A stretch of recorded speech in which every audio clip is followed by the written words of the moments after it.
21. Les premières impressions de la journée. Une nouvelle journée commence et l'on se dit que tout devient possible.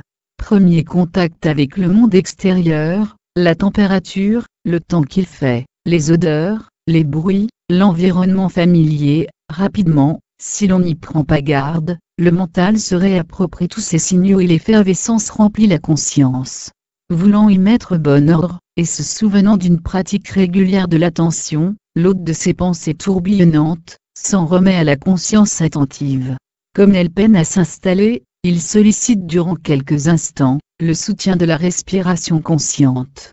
Tout semble rentrer dans l'ordre, mais un sentiment d'amertume l'assaille. Cela fait plusieurs années déjà, qu'il cultive cet état particulier induit par la conscience naturelle, celle qui s'installe lorsque l'attention place la conscience ordinaire, surtout émotionnelle, en arrière-plan, mais rien ne semble pouvoir endiguer la profusion des impressions saisies à chaque nouvelle immersion dans le mouvement quotidien.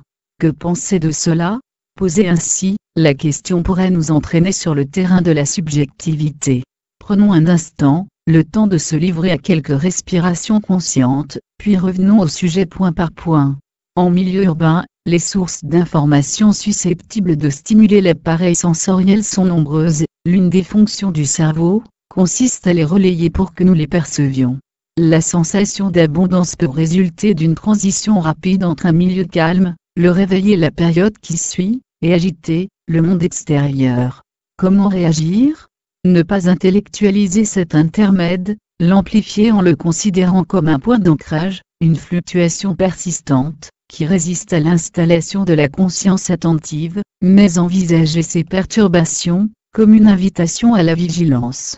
À chaque fois, comme la vague sur le rocher,